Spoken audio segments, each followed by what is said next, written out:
اللہ تعالیٰ کے پیغمبر حضرت یوسف علیہ السلام کے پاس ایک شخص حاضر ہوا اور عرض کرنے لگا،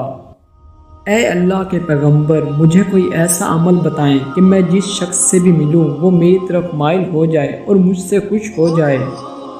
اس شخص کا یہ سوال سن کر حضرت یوسف علیہ السلام نے جواب دیا کہ اے انسان، اگر تو چاہتا ہے کہ اللہ کی مخلوق تجھ سے خوش ہو جائے اور اللہ اپنی مخلوق کا دل تیری طرف مائل کر دے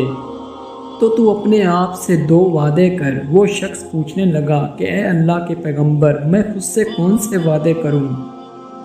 اس پر حضرت یوسف علیہ السلام فرمانے لگے کہ اے انسان، تو اپنے آپ سے پہلا وعدہ یہ کر کہ تیرے گھر میں جو بھی بزرگ ہیں تو اپنی صبح کے آغاز میں ان بزرگوں سے، اپنے والدین سے مسکرا کر مل اور ان سے مسکرا کر بات کر، کیونکہ جو بھی انسان اپنی صبح کا آغاز اپنے والدین سے مسکرا کر بات کرتا ہے اور ان سے خوش اخلاقی سے ملتا ہے، اللہ تعالیٰ اپنی مخلوق کا دل اس شخص کی طرف مائل کر دیتے ہیں۔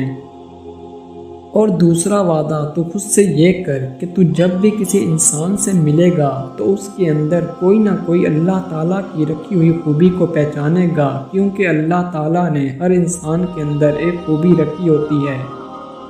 کوئی انسان عدل کرتا ہے، کوئی رحم کرتا ہے، کوئی پیار کرتا ہے، کوئی صدقہ خیرات دیتا ہے تو کوئی بچوں کے ساتھ ادب سے پیش آتا ہے۔ اس طرح اللہ نے ہر انسان کے اندر کوئی نہ کوئی ایک خوبی لازمی رکھی ہوتی ہے،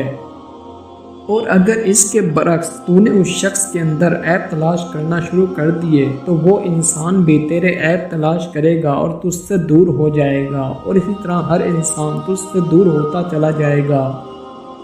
اور اگر تو اے شخص لوگوں کے اندر خوبیاں تلاش کرنا شروع کر دے گا اور ان کی خوبیوں کو پہچان جائے گا تو اللہ تعالیٰ بھی تیرے اندر وہ خوبیاں پیدا کر دے گا، اور ان خوبیوں کی وجہ سے لوگ تیری تعریف کریں گے اور تیری طرف کھینچے چلے آئیں گے۔